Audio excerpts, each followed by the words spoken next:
তুই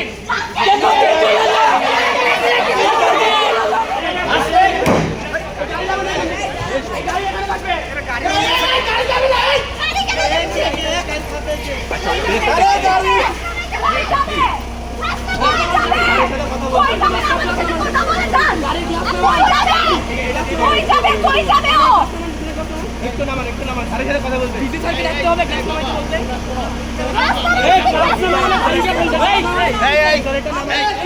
চলে যা তুই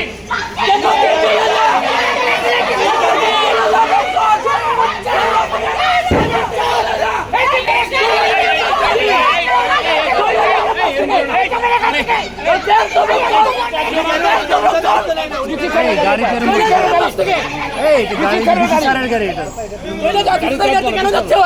তুমি ক্যাম্পাস থেকে চলে যা